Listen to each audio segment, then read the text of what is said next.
네, 안녕하십니까. 방금 소개받은 국립외교원의 이효영이라고 합니다. 반갑습니다. 저는 오늘 발표 주제로 맡게 된 내용이 미국 통상정책에 대한 겁니다. 전 통상정책을 주로 공부를 하고 있고, 특히 미 대선 이후 해리스 후보가 당선됐을 경우, 그리고 트럼프 후보가 당선됐을 경우에 통상정책 전망에 대해서 말씀을 드릴 예정이고요. 그리고 그 각 통상정책의 전망을 비교하면서 주변국, 특히 미국의 영향을 받게 될 EU와 같은 이제 국가들이 어떻게 대응을 할 것인지 전망과 함께 우리에게 주는 시사점, 그리고 우리가 어떤 식으로 대응을 해야 될지 그런 내용으로 말씀을 드리도록 하겠습니다.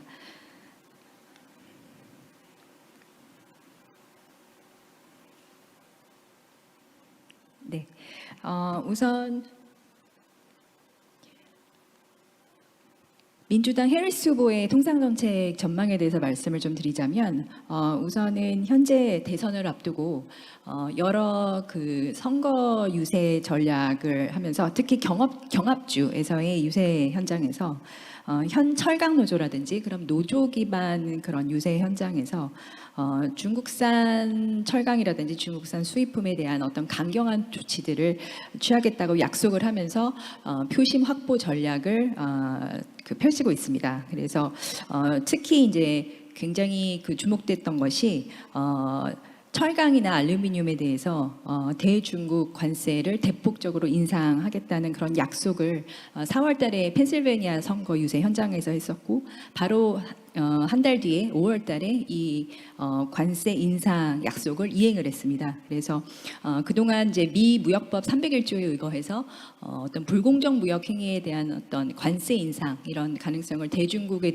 중국 수입품에 대해서 검토를 하고 있었던 것을 5월 달에 관세 인상 결정을 내리고, 철강 알루미늄, 중국산 철강 알루미늄에 대해서 기존의 7.5%였던 관세를 25%로 인상하고, 그리고 이제 중국산 전기차에 대해서는 기존의 25%를 100%로 인상을 하고, 반도체에 대해서는 50%, 이런 식으로 이제 대폭 관세 인상 조치를 취했습니다. 이 외에도 또 중국산 철강이나 알루미늄들이 사실 다른 나라를 통해서 우회 수출되고 있는 그런 문제들, 이런 것도 강경하게 대응을 하겠다는 약속을 하면서 주변국인 멕시코나 캐나다가 미국의 이제 간접적인 압박을 받고 관세 인상 조치를 또 준비 중인 것으로 알려져 있습니다. 이렇듯 굉장히 강경하게 그 통상 정책을 활용을 하면서 표심 확보 전략을 펼치고 있습니다. 그리고 기본적으로 해리스 같은 경우에는 바이든 행정부의 통상 정책을 계승할 것으로 예상이 됩니다. 그리고 뭐 대놓고 보호무역주의를 하겠다라고 얘기는 하지 않지만, 그렇다고 해서 자유무역주의를 지지하는 그런 공식적인 입장을 표출하고 있지 않기 때문에 암묵적인 보호무역주의, soft protectionism을 추구할 것으로 예상이 되고 있습니다. 그리고 이제 실질적으로 해리스 후보가 상원의원 시절 때 했었던 뭐 통상 정책, 그렇게 많지는 않지만 통상 관련된 어떤 움직임들을 보면, 당시 이제 트럼프 행정부 때 나프타, 그러니까 캐나다하고 멕시코와의 무역 협정인 나프타 협정을 USMCA 협정으로 개정하는 그런 과정에서 해리스 당시 상원의원이 그때 반대표를 던졌었습니다. 그래서 그때 반대표를 던졌던 10명의 상원의원 중 한 명이었던 것이 해리스였고, 그리고 트럼프 행정부의 관세, 바이든 행정부 같은 경우에 트럼프 행정부의 관세 조치를 이제 계속 유지하고 있고, 철강, 알루미늄에 대한 232조 조치라든지 중국에 대한 301조 관세 조치들을 계속 유지하고 있고, 그리고 수출 통제 조치도 유지할 뿐만 아니라 더욱더 강화하고 있는 그런 정책들을 계속 계승할 것으로 예상이 되고 있습니다.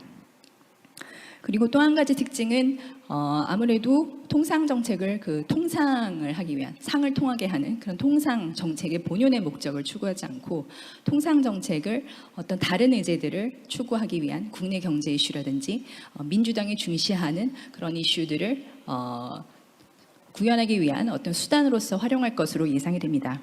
그래서 친환경, 친노동 정책을 효과적으로 추진하기 위해서 좀 더 구속력이 있는 이 통상 협상들을 활용할 것으로 보여집니다. 그래서 예전에 제가 방금 이제 나프타를 USMCA로 개정을 하는 과정에서 그 USMCA 통과를 했었다고 얘기를 했었는데, 사실 USMCA의 특징 중 하나가 이 환경 조항과 노동 조항이 좀 더 강화된 형태로 들어가 있는 것이 특징 중에 하나입니다. 그럼에도 불구하고 이 들어가 있는 환경 조항들이 실질적으로 기후 변화 대응을 보장하는 그런 조항들이 부족하다라는 그런 이유로 이런 무역 협정도 반대를 했었던 것으로 보아서, 더욱더 실질적인 어떤 대응책들, 특히 기후변화 대응이라든지 노동과 관련된 실질적인 조항들이 포함된 무역 협정을 추구할 가능성이 있을 것으로 보여집니다. 그리고 사실은 이제 무역 협상 또는 무역 협정이라고 말씀을 드리지만, 기존에 우리가 알고 있는 FTA와 같이 그 시장 개방 약속이 들어있는 그런 무역 협정이 아니라 소위 말하는 뭐 협력 프레임워크, 그러니까 IPEF와 같은 인도태평양 경제 프레임워크와 같은 그런 어떤 협력 의제들이 들어있는 새로운 형태의 그런 무역 협상을 추구할 것으로 예상이 되고요. 그러한 이제 새로운 통상 협상을 통해서 더욱더 높은 노동 기준, 그리고 높은 기후 변화, 뭐 환경 관련된 기준들을 갖춘 새로운 무역 인프라를 통해서 이것을 또 글로벌하게 확산시키고자 하는 그런 기존의 전략을 계속 계승하여 추구할 것으로 보여집니다. 그리고 보호무역주의 또는 보호무역 조치로 대표적인 이제 관세 조치라든지 또 새롭게 도입하고 있는 수출 통제 조치들을 선별적으로 그리고 더욱더 전략적으로 활용할 것으로 보여집니다. 그래서 핵심 품목이나 기술 그리고 산업을 중심으로 효과적인 스몰 야드 하이 펜스 전략을 지속할 것으로 보여지고, 그리고 이 조치들의 효과성을 더욱더 강화하기 위해서는 동맹국들과의 공조가 중요합니다. 그래서 동맹국들과 공조를 계속 강화할 것으로 예상이 되고, 그리고 이를 위해서는 이제 동맹국을 규합하기 위해서 안보 논리를 활용한다거나 새로운 형태의 규칙 기반 국제 질서, 그러니까 IPF나 쿼드와 같은 그런 안보 논리를 활용해서 동맹국들을 규합할 것으로 예상이 되고 있습니다. 트럼프 후보 같은 경우에는 그 일기보다 더욱더 강력한 관세 중심의 통상 정책을 펼칠 것으로 보여지는데, 아무래도 그 정강 정책을, 공화당 정강 정책을 보면 미국을 다시 위대하게 만들겠다는 그런 표를 표방하고 있습니다. 그래서 여러 가지 강경한 이민 정책이라든지 제조업 정책, 그 중에서도 국내 생산을 우대하는 정책, 그리고 에너지 정책, 이러한 정책들을 공약을 하고 있는데, 여기서 가장 이제 눈에 뜨는 것들은 동맹국과 상관없이 동맹국에게도 관세를 부과하겠다는 어떤 보편적 관세, 그리고 외국 기업에 대한 미국 정부의 보조금이 들어가는 것에 대한 혜택을 더 이상 주지 않겠다라는 그런 입장, 그리고 미국이 어떤 시장 개방을 한 만큼 상대국도 시장 개방을 할 수 있도록 상호주의, 레시프로칼하게 무역 협상을 추진하겠다, 이런 것들이 이제 이런 내용들이 공약에 들어가 있습니다. 그래서 대중국 관세 조치를 한정되지 않은 좀 더 광범위한 관세 정책, 그리고 이런 관세를 협상 레버리지로 활용을 해서 미국이 원하는 이런 상호주의적인 무역 협상을 추구할 것으로 보여지고, 이를 통해서 미국의 그 트럼프가 가장 중요하게 생각하는 무역 적자 문제를 해소하고자 할 것으로 예상이 됩니다. 그리고 이제 중국 디커플링 이슈는 이제 계속 그 전략은 계속 지속이 되겠지만, 더 나아가서 중국에 대한 어떤 MFN 대우, 그리고 한국적 정상 무역 관계 PNTR, 이런 관계를 철회하겠다라고 이제 공약을 하고 있어서 중국과의 통상 관계를 단절을 하거나 또는 이 단절하겠다는 위협을 통해서 원하는 것을 거둬들이고자 하는 그런 전략을 추구하지 않을까 생각이 됩니다. 그래서 이를 위해서 기술 통제 이런 조치들도 더욱더 광범위하게, 그래서 기존의 스몰 야드가 아니라 빅 야드, 하이펜스 전략을 추진할 것으로 예상이 되고요. 그리고 이제 중요한 것은 외국 기업에 대한 이 보조금 혜택의 축소를 위해서 기존의 IRA라든지 바이든 행정부의 대표적인 어떤 친환경 정책의 그런 일환인 IRA, 그리고 반도체 보조금, 칩스 액트를 통한 반도체 보조금의 어떤 외국 기업에 대한 이런 혜택들을 무력화할 가능성이 있을 것으로 예상이 되고 있습니다. 그래서 간단하게 비교를 해보자면 일단 말씀드린 것처럼 이제 특징들은 해리스 같은 경우는 바이든 통상 정책을 계승한 반면 트럼프는 일기 때보다 더 강력한 그런 관세 중심의 통상 정책을 취할 것으로 보여지고요. 관세 정책에 있어서는 해리스는 선별적으로 관세를 부과하고 특정한 핵심 기술을 중심으로 보호한다면은 트럼프는 보편적 관세 그리고 이는 이제 미국의 수출 확대 그리고 이를 이용해서 협상 레버리지로서 활용을 하고자 하는 그런 전략을 구사할 것으로 보여지고요. 그리고 이제 무역 협상에 관련돼서는 이제 해리스 같은 경우는 환경이나 노동 기준이 부재한 무역 협정은 반대하는 입장이고 그 대신에 뭐 핵심 광물의 공급망 안정화라든지 기후 변화 대응과 같은 그런 협력 의제를 추구할 것으로 보여집니다.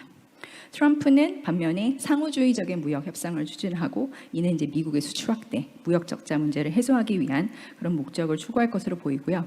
산업 정책의 부활이 이제 바이든 행정부의 좀 특징 중에 하나였는데 여전히 해리스도 이를 계승해서 미국의 제조업을 부활시키고 미래 산업을 육성하는 데 활용을 할 거고 그리고 이제 그 갖고 있지 않는 부족한 경쟁력을 보완하기 위해서 외국 기업에 대한 어떤 미국의 투자 유치를 위해서 보조금 정책을 계속 활용할 것으로 보여집니다. 반면에 트럼프는 말씀드린 것처럼 외국 기업이 이런 보조금 혜택을 가져가는 것에 대해서 굉장히 회의적인 입장이기 때문에 이 보조금 지급을 폐기하지는 않더라도 최소한 어떤 보조금 지급에 대한 요건, 바이아메리카 정책을 더욱더 강화시키거나 요건을 강화해서 이런 혜택을 축소시키는 방향으로 활용하지 않을까 전망이 됩니다. 그리고 환경 정책에 있어서는 당연히 해리스는 이제 계속 인플레이션 문제를 해결하기 위한 방안으로서 뭐 친환경 정책 IRA를 계속 강조를 하겠지만 트럼프는 일단 기본적으로 친환경 정책에 대해서 반대하는 입장이기 때문에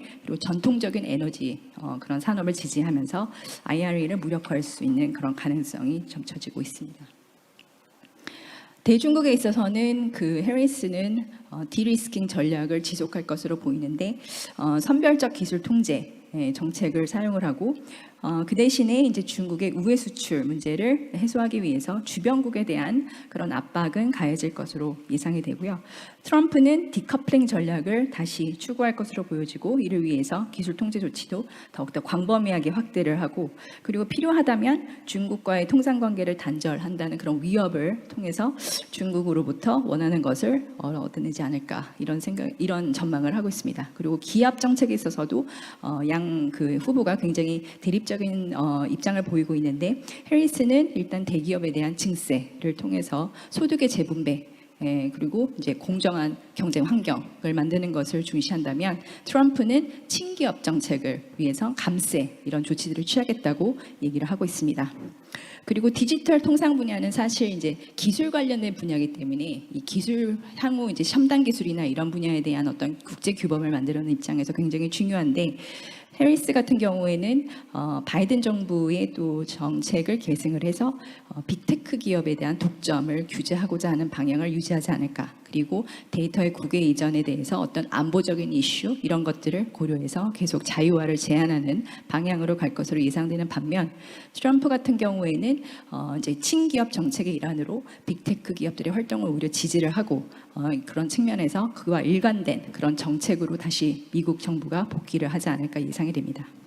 그리고 가장 우려되는 부분 중에 하나는 또 동맹국과의 관계에 있어서 해리스는 대중국 견제 정책의 추진을 위해서 동맹국 연대를 중시를 하겠지만 그리고 동맹국 규합을 위해서 이제 가치라든지 규범 이런 것들을 강조를 하겠지만 또 동시에 다자기구를 통한 또는 다자체제를 통한 이런 기존의 국제 질서에 대해서는 사실은 이제 패러다임 그러니까 입장이 근본적으로 변했기 때문에 이를 다시 복원시키지는 않지만 미국이 추구하는 이런 새로운 안보 가치, 뭐 경제 안보에 대한 중요성 이런 것들을 강조하면서 동맹국들을 규합하게 될 것으로 예상이 됩니다.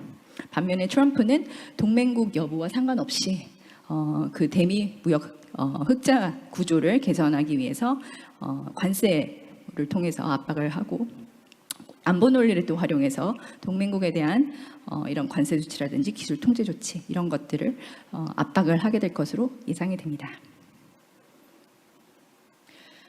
그래서 미 대선 이후에 이제 미국 통상 정책의 방향, 사실 트럼프와 해리스의 통상 정책의 방향성이 사실 어떤 전술적인 측면에서는 차이는 좀 있지만 기본적인 방향은 기존의 자유무역주의 기반의 국제 질서에 대해서는 더 이상 지지하지 않는 입장.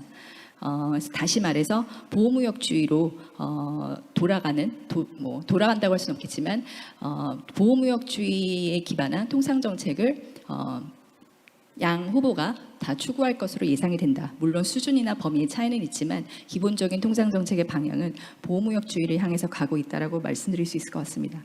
그래서 사실 이번 달에 그 이코노미스트지의 그 표 또는 주제 중에 하나가 Trumpification of American Policy이더라고요. 근데 이게 이제 통상 정책에도 마찬가지로 대변이 되는 것 같습니다. 그래서 저는 Trumpification of American Trade Policy로 이제 잡아봤는데 미국 통상 정책의 트럼프화, 그러니까 해리스, 바이든이든 간에 민주당의 통상 정책도 공화당의 통상 정책과 굉장히 동조화가 되고 있다라는 말씀을 드리고 싶고, 그 공통적인 그런 요소들을 보면 말씀드린 것처럼 미국의 전통적인 어떤 통상 정책으로부터 근본적인 전환이 이루어지고 있다. 그래서 규칙과 규범에 기반한 국제 통상 시스템이 이제 약화가 되고 있고, 미국의 동맹국, 적대국 간의 어떤 긴장이, 국제 통상을 둘러싼 긴장이 계속 고조될 것으로 예상이 됩니다. 그리고 물론 해리스나 바이든이 뭐 대놓고 얘기는 하진 않지만 실제로 그 정책 수단들을 보면 미국 우선주의를 추구하는 트럼프의 그 정책적 기조를 계속 지속하고 있는 것으로 보여집니다. 그래서 기본적으로 지금 현재의 미국의 인식은 기존의 자유무역주의와 글로벌라이제이션은 그동안 미국의 이익을 침해해왔다라는 그런 인식을 갖고 있는 것으로 보여지고, 그리고 기존의 질서는 사실 미국의 국익, 내셔널 인트레스트를 확대시키지 못했기 때문에 오히려 미국의 이러한 어떤 글로벌 공공재를 제공하는 이런 역할, 이런 것들을 악용해왔다, 이런 생각들을 갖고 있기 때문에 미국 우선주의, 그러니까 미국을 다시 위대하게 만들기 위한 미국 우선주의 기반의 통상 정책은 계속 지속될 것으로 예상이 됩니다. 그리고 말씀드린 것처럼 지금 활용하고 있는 양 정부가 사실 뭐 트럼프 1기 때나 바이든 때나 그리고 앞으로 이제 해리스나 트럼프 2기 때 사용하게 될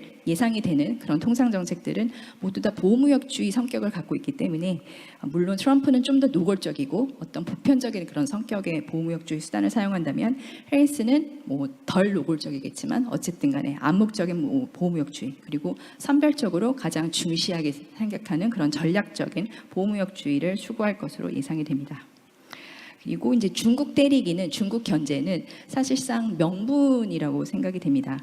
강경한 통상 정책을 추진하기 위한 그런 지지를 확보하기 위한 명분으로 보여지는데, 이러한 국가 안보 논리, 경제 안보 논리를 활용해서 이러한 안보 논리를 통상 정책에 반영을 해서 보호무역주의 또는 이제 미국이 추구하고 있는 미국의 국익 극대화를 위해서 활용하기 위한 어떤 명분일 수 있다고 보여집니다. 그래서 기존 국제 통상 질서를 무력화를 하는 이유는 그동안 그 미국이 중심이 돼서 만들어냈던 다자 통상 규범이나 다자 통상 체제가 사실 미국의 그 경제적 통치술, 그러니까 이코노믹 스트레이트크래프트에 따라서 미국의 국익에 부합했기 때문에 그것을 지켰던 것인데, 지금 현재의 국제 통상 질서는 더 이상 미국의 국익에 부합하지 않기 때문에 이런 기존의 국제 통상 질서를 붕괴시키고 무력화시키고 미국이 원하는 새로운 방향으로 미국의 일방주의적인 통상 조치들을 사용할 수 있게끔 지금 현재 국제 통상 질서를 무력화시킨 것으로 보여집니다. 그래서 그런 방해 요인들, 특히 이제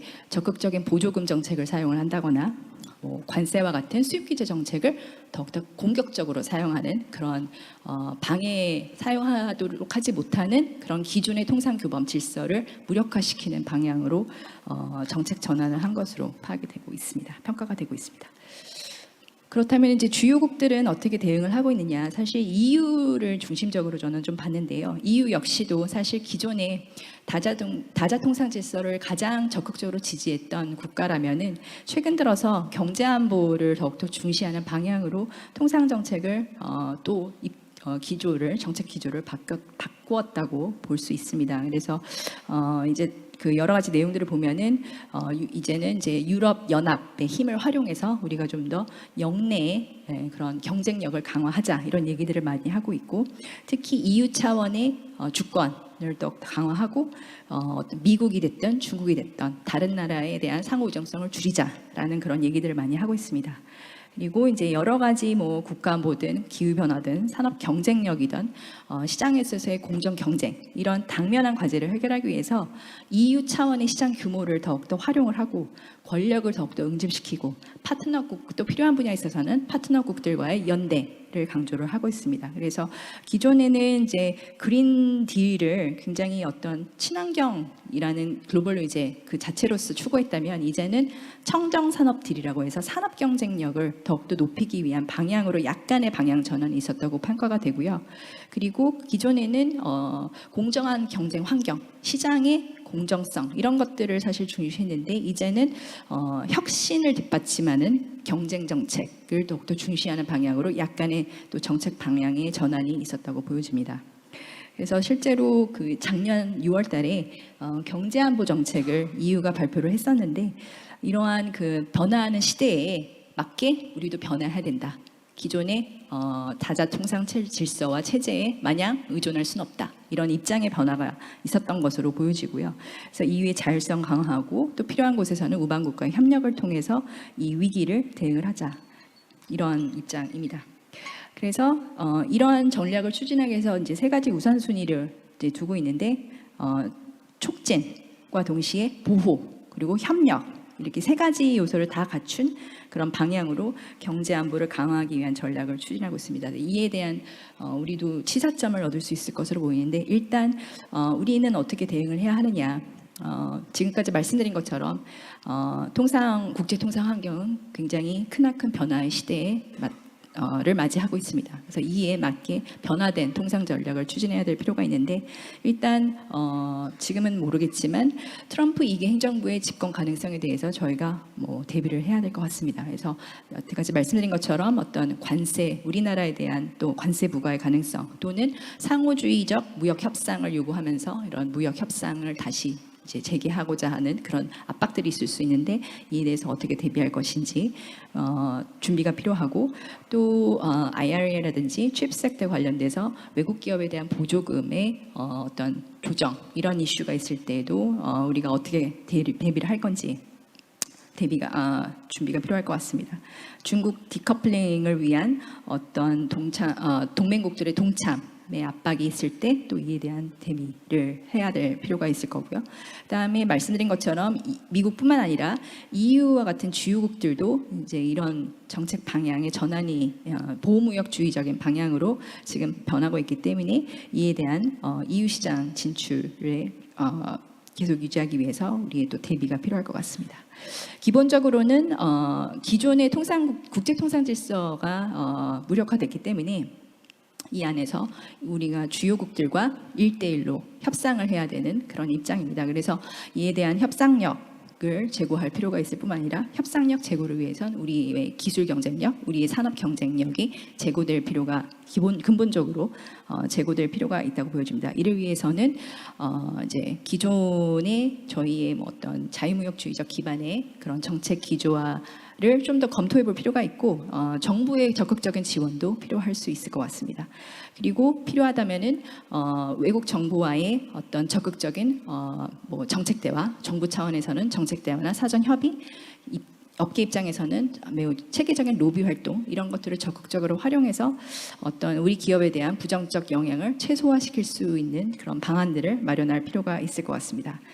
마지막으로는 이런 세계적인 보호무역주의의 확산으로 인해서 세계 경제의 성장 위축이 전망이 되는데, 이에 대해서 사실 중국에 대한 이런 견제 강화가 결국은 다른 나라로의 중국 수출 확대를 의미하기 때문에, 중국의 수출 확대에 대비한 여러 나라들이 수입 규제 조치를 굉장히 강화하고 있습니다. 근데 이런 것들이 중국에 대해서만 적용되는 것이 아니라 모든 나라, 우리나라를 포함한 수출국들을 대상으로 강화가 되고 있기 때문에 이러한 영향에 우리가 좀 더 적극적으로 대응할 필요가 있고, 그리고 공급망이 지역화 또는 대륙화 되면서 이에 대한 또 서로 다른 기준들, 이런 것들에 대해서 파편화된 이제 글로벌 경제 질서에 대비를 할 필요가 있겠습니다. 결국은 이제 기존 규범 기반의 국제 통상 질서가 무력화가 되면서 결국은 이제 주요국들이 보조금 정책이라든지 각국의 적극적인 이런 산업 정책을 통해서 경쟁력을 더 제고하고 이러한 경쟁 우위를 확보하기 위한 경쟁이 더욱더 심화될 것으로 예상이 되면서 이제 각자 도생의 시대가 도래했다라고 보여지고, 이에 대한 대비가 중요하고, 궁극적으로는 우리의 경쟁력 강화를 위해서는 이제 기술 정책을 다시 재검토할 필요가 있는데, 우리 산업의 특성을 감안해서 기술 육성도 물론 중요하지만 기술 유출 문제라든지 어떤 인력의 유출 문제, 이런 것들을 감안해서 적절한 기술 보호 정책도 같이 추구할 필요가 있겠습니다. 그래서 다양한 대비가 필요한 그런 상황인 것 같습니다. 네, 이상입니다. 감사합니다. 네, 첫 번째 주제 발표 국립외교원의 이효영 교수께서 해주셨습니다. 감사합니다. 네, 이어서 두 번째 주제 발표 연사도 소개해 드리겠습니다. 김양팽 산업연구원 전문연구원이십니다. 박수로 맞이해 주세요.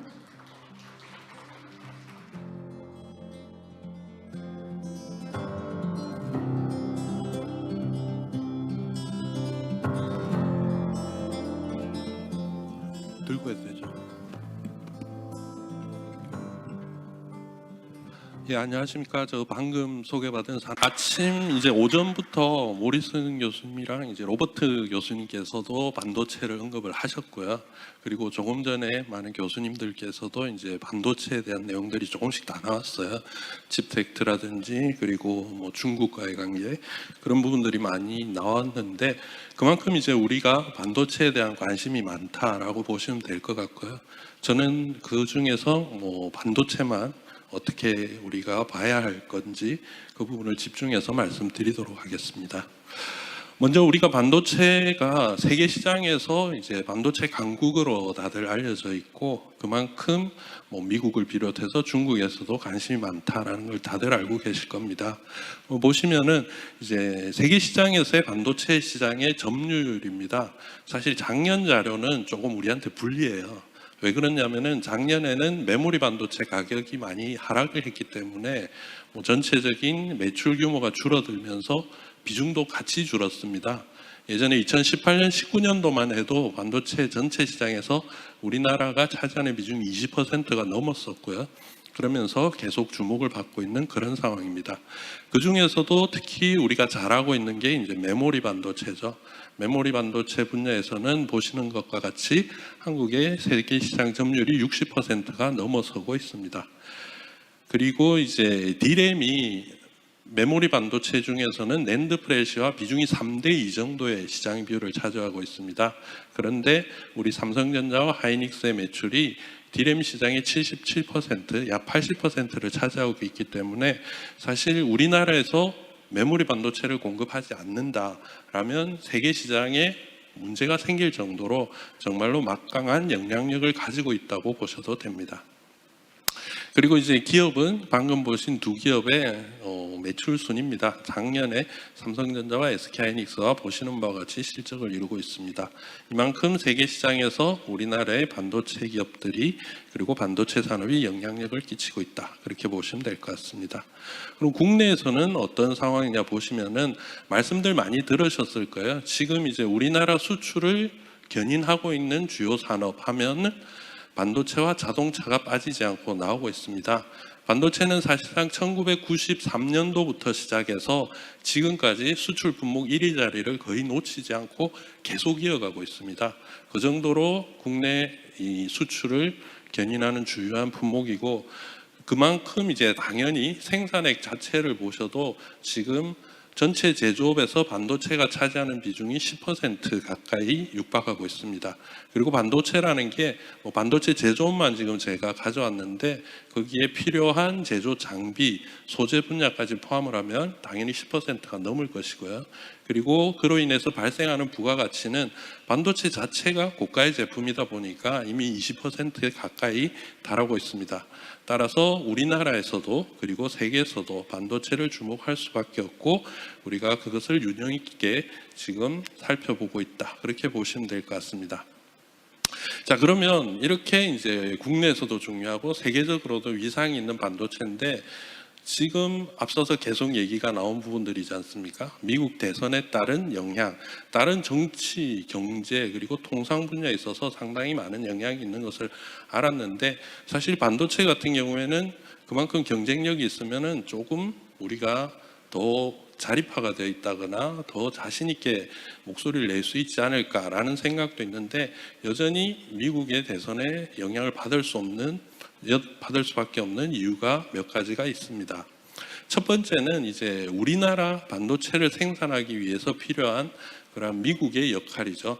소위 말하는 공급망 내에서의 미국의 그러한 영향력 그 부분인데 우리나라는 반도체를 제조하는 장비와 소재 분야에 있어서 해외에 대한 의존도가 높습니다. 보시는 것과 같이 미국으로부터 수입해서 우리 공장에서 가동하고 있는 그 제조 장비가 25% 이상 27% 정도 수준이고요. 그리고 그 아래 있는 네덜란드에는 이제 노광 장비를 만드는 ASML이라는 기업이 있습니다. 그 기업이 EUV 장비를 독점하고 있기 때문에 거기서부터 수입을 하지 않으면 첨단 반도체를 생산할 수 없는 그런 상황인데 사실 그 기업에서 만들고 있는 제품도 핵심 기술은 미국이 가지고 있습니다. 그러다 보니 네덜란드 정부도 그리고 ASM이라는 기업도 미국의 어떠한 뭐 정책적인 요구라든지 그런 부분에 순응을 할 수밖에 없습니다. 그런 상황에서 사실상 제조 장비 분야에 대한 미국의 영향력은 50%가 넘는다는 거죠.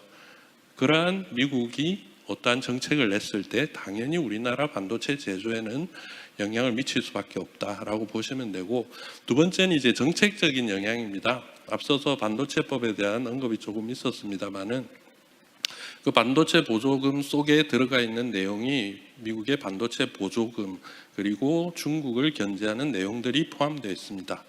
그 보조금의 수위에 따라서 우리나라 기업들이 얼마나 받고 어떻게 미국에 진출을 하느냐 그러한 해외 진출 전략이 결정이 되기도 하고요. 그리고 중국에 대한 견제에 대해서는 미국이 중국을 견제하는 만큼 동참을 해달라는 그러한 요구도 있고 정권마다 사실은 그 강도가 조금씩 다릅니다.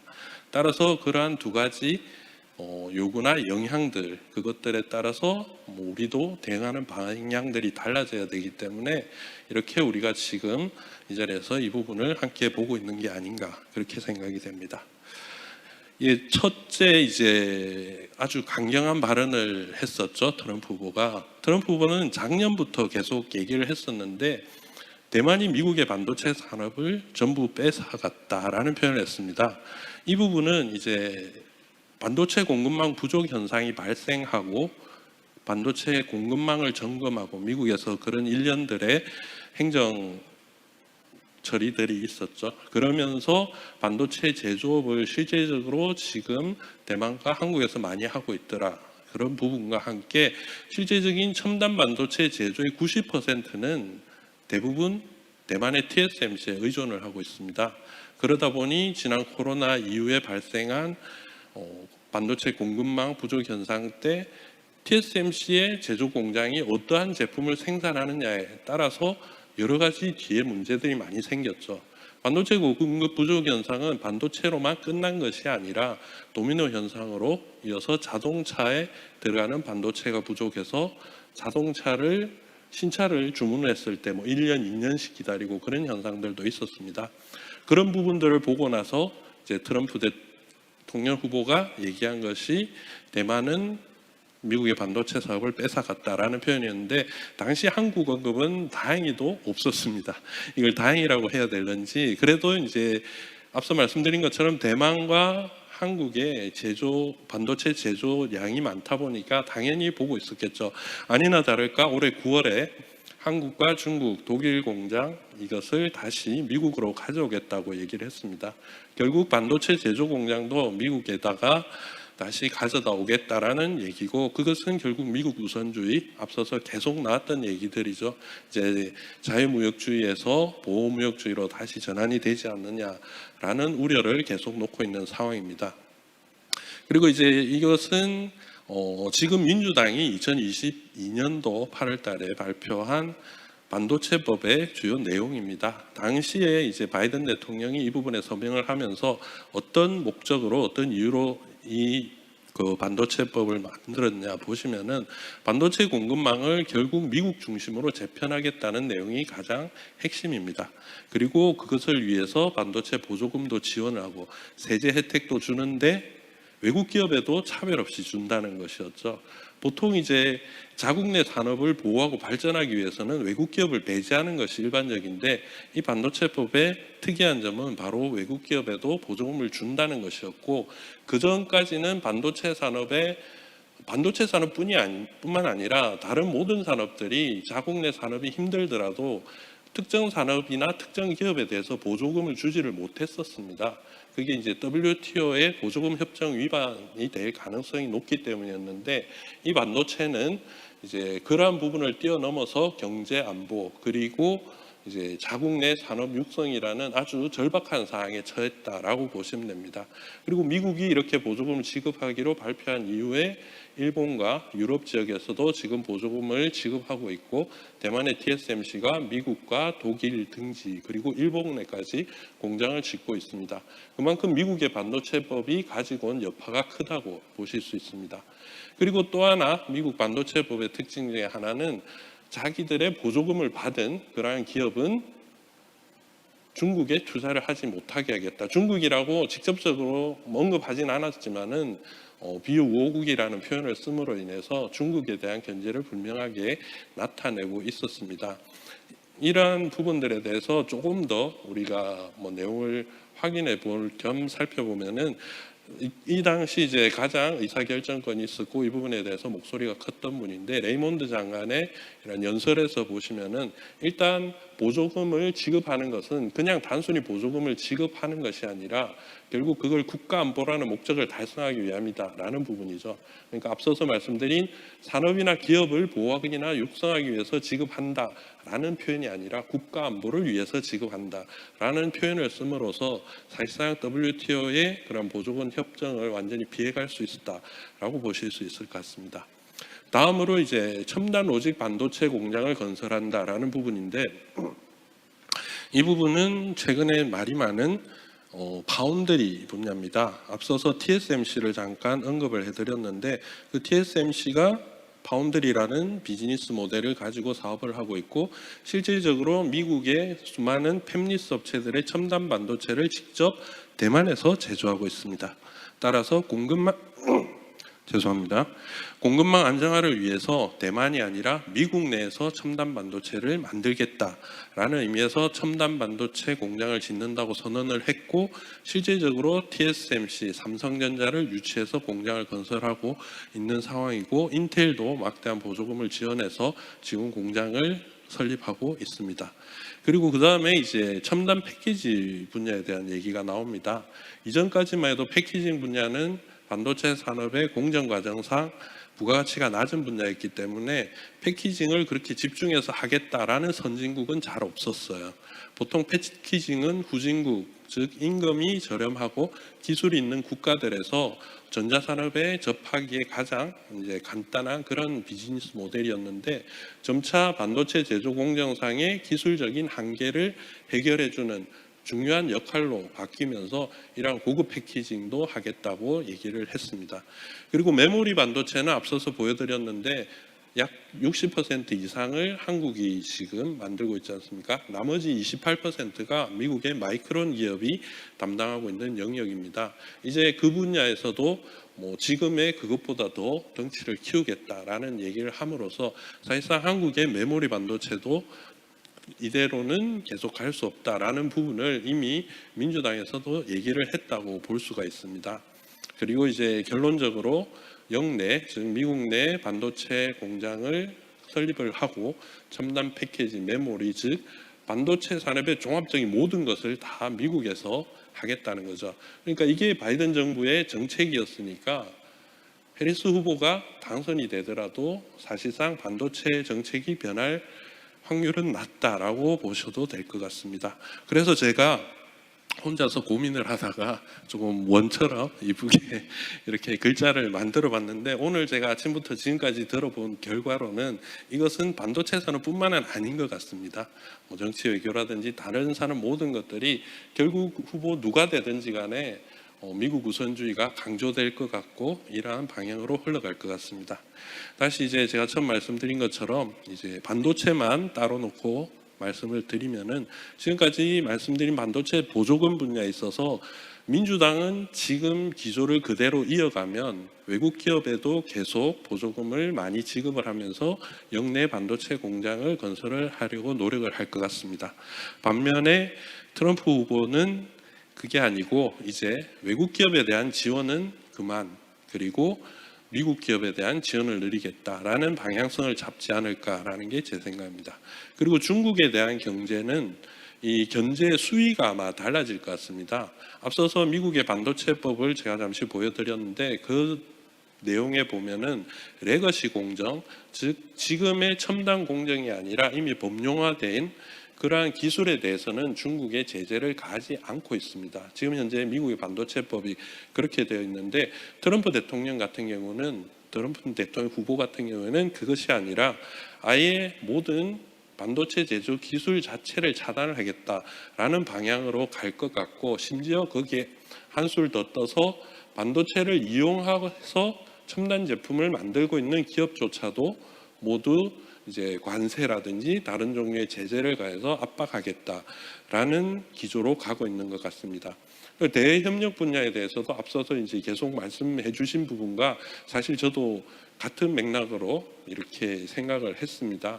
즉 해리스 후보 같은 경우에는 동맹국들의 동참을 요구해서 같이 어떻게 중국을 견제를 한다든지 내지는 기술 개발을 하는 그런 방향으로 갈 것 같은데, 트럼프 후보 같은 경우에는 그것보다는 일단 미국이 자체적으로 기술도 개발하고 외부와의 이러한 뭐 협력을 통한 발전보다는 미국이 우선 성장하고 나서 그 다음에 이제 다른 국가들을 돌봐주겠다라는 방향으로 가지 않을까라는 생각이 듭니다.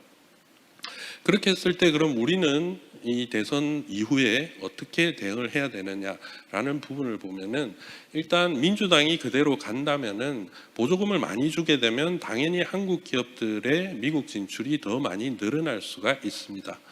보조금이라는 게 직접 비용을 절감시킬 수 있는 수단이 되기 때문에 기업 입장에서는 당연히 환영할 만한 일이고 미국으로 그렇게 공장을 이전할 만한 요인이 커지는 것이죠. 반면에 이제 국내 우리나라 반도체 산업을 생각을 한다면 국내에서 제조업체가 남아있고 성장이 돼야 되는데 오히려 좀 불리할 수도 있는 그런 상황이기도 합니다. 그리고 이제 중국의 레거시 공정을 그대로 둔다면 이미 말씀들 많이 들으셨겠지만은 뭐 낸드 플래시라든지 디램 분야에 있어서 중국의 제품이 세계 시장을 점유하고 있다라는 그런 뉴스들을 조금씩들 보셨을 겁니다. 사실 세계 반도체 시장 중에서 가장 큰 그러한 지역이 중국이고, 그 중국에서 중국산 제품을 사용하기 시작했다라는 건 세계 시장에서 중국이 세계 시장 점유율을 잡아먹기 시작했다라는 것과 이제 동등한 그러한 얘기가 되는 거죠. 그러면서 그러한 하단에서부터 중국의 압박이 더 거세질 수밖에 없다, 그렇게 보시면 될 것 같고, 반면에 이제 공화당 후보가 대통령이 됐을 경우에는 일단 미국 내에서는 미국 기업을 우선으로 할 테니까 아무래도 한국 기업들의 입지가 약화가 되고, 앞서 말씀드린 국내 기업들의 미국 진출은 오히려 좀 줄어들 수 있습니다. 그러면은 한국 내 반도체 산업 경쟁력을 강화하는 데는 더 도움이 될지도 모르는 그런 결과도 생각해 볼 수 있습니다. 그리고 중국 기업에 대한 규제가 심해지고 중국이 아예 반도체뿐만 아니라 다른 제품까지 생산을 못하게 되면 우리나라가 지금 수출하고 있는 반도체, 사실은 중국에 우리나라의 반도체가 제일 많이 수출이 되고 있습니다. 직접적으로 수출되는 게 우리나라 반도체 수출량의 약 40%고, 그리고 홍콩이나 뭐 대만 등 중화권이라고 그러죠. 중화권을 통해서 수출되는 양이 20%, 토탈 60% 정도의 반도체가 중국으로 수출이 되고 있는데, 중국에서 그 반도체를 쓰지 못하게 된다라면은 당연히 이제 우리는 자연스럽게 새로운 수요처를 찾아야 되는 겁니다. 그러니까 수출의 이제 다변화 그 부분을 준비를 해야 되는 것이죠. 이러한 변화 속에서 대응 방안은 제가 조금씩 섞어서 말씀을 드려버렸는데, 국내에 먼저 이제 민주당이 집권을 했을 경우에는 국내에 이러한 생태계를 좀 더 빨리 강화를 시켜서 국내 반도체 경쟁력을 붙들어 둘 수 있는 그런 방안을 마련을 해야 될 것입니다. 그리고 중국이 그렇게 추격해오는 부분에 있어서 예전에 우리가 초격차라는 단어를 많이 썼었죠. 기술적으로 우리가 압도적으로 그들을 능가하는 그러한 속도로, 스피드로 나가야 되는데, 최근에 이제 반도체 제조 기술의 이러한 복잡성, 어려움 등 때문에 조금 주춤하고 있는 것이 사실입니다. 그렇기 때문에 그런 부분에 조금 더 박차를 가해야 될 것 같고요. 공화당 후보 같은 경우에는 말씀드린 것처럼 이제 미국 시장 내에서 우리가 힘을 못 쓰더라도 우리는 세계 시장에서 메모리 반도체의 1위 국가입니다. 그리고 1위 기업이고요. 그렇기 때문에 미국에서 공장을 짓고 말고 그런 거에 그 흙에 유념하지 말고 세계 시장에서의 메모리 반도체 강국으로서 그대로 남을 수 있는 그러한 전략을 세워야 된다라는 부분이 첫 번째고, 두 번째는 중국 이외에 다변화되는 시장. 최근에 이제 인도라든지 말레이시아 이런 지역들도 반도체 제조를 시작을 했어요, 이미. 인도 같은 경우는 마이크론이 진출을 해 있고, 말레이시아는 인텔 등 기업들이 많이 도움을 주고 있는 상황이죠. 그리고 베트남 지역에서는 아시다시피 전자제품들의 생산이 많이 늘어나고 있습니다. 이런 부분들에 대한 이제 시장 다변화도 우리가 본격적으로 더 준비를 해야 된다, 그렇게 보실 수 있고, 어느 후보가 되든 이제 공통적으로 우리가 생각해 볼 수 있는 부분들이 글로벌 반도체 공급망의 재편입니다. 지금 미국을 중심으로 제조 공장을 가져가겠다라는 건 두 후보 다 같은 내용이지 않습니까? 그러므로 인해서 지금까지 만들어져 온 세계 반도체 글로벌 공급망은 재편이 될 수밖에 없는 그런 상황이고, 또한 미국뿐만 아니라 유럽이나 일본 등지에서도 반도체 공장들이 지금 많이 만들어지고 있어요. 이런 상황에서는 우리가 누가 됐든 항상 대비해야 되는 상황이고, 두 번째는 대중국 제재에 대한 동참 부분, 수위만 다를 뿐이지 결국 미국이 중국을 견제를 계속 할 것이라는 그러한 부분에 있어서는 오늘 오전부터 계속 들어보셨겠지만은 이견이 없는 것으로 보여집니다. 이러한 상황에서 우리가 어느 한쪽에 너무 치우칠 것이 아니라 실제적으로 우리의 실리는 무엇인가 라는 부분들을 계속 이제 반도체 산업에서는 고민을 해왔었고, 앞으로도 그 고민은 계속 이어져야 될 것 같습니다. 예, 이상으로 저의 발표를 마치겠습니다. 감사합니다. 네, 산업연구원 김양팽 전문연구원의 주제 발표 잘 들었습니다. 고맙습니다. 네, 이어서 세션 2 세 번째 연사십니다. 이항구 자동차 융합기술원 원장께서 주제 발표 이번에는 해주시겠습니다. 큰 박수로 환영해 주시기 바랍니다.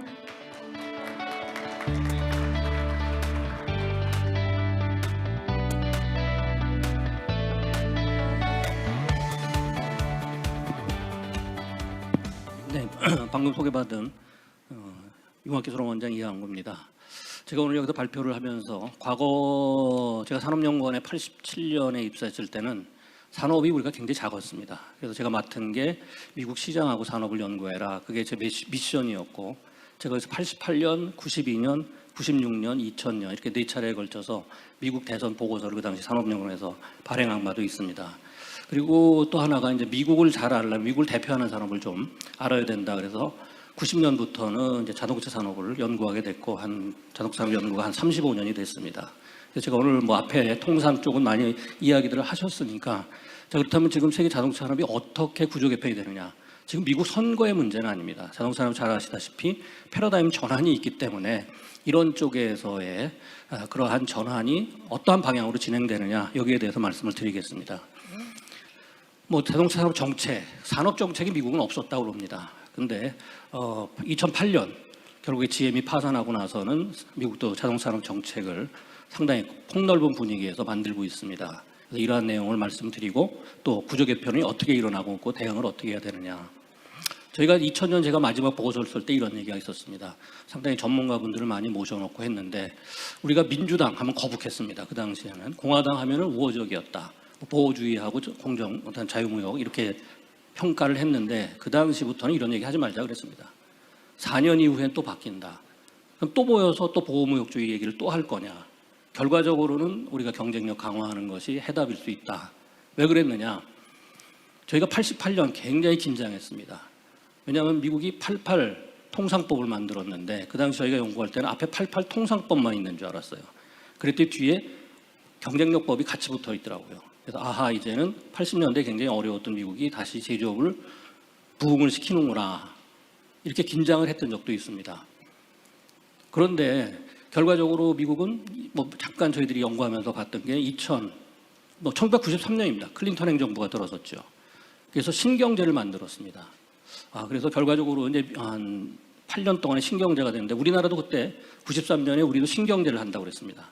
그때 공보처에서 우리 뭐 얘기도 했었고 그때 또 세계화 얘기도 했었고요. 근데 우리는 IMF가 왔습니다. 5년 후에. 이러한 어떻게 보면은 정책적인 면에서 상당한 차이가 있었고 그런 걸 갖추고 저희들도 이제 자동차 산업이 안심할 때가 아니다. 왜? 통상 문제만 생기면 무조건 자동차 산업입니다.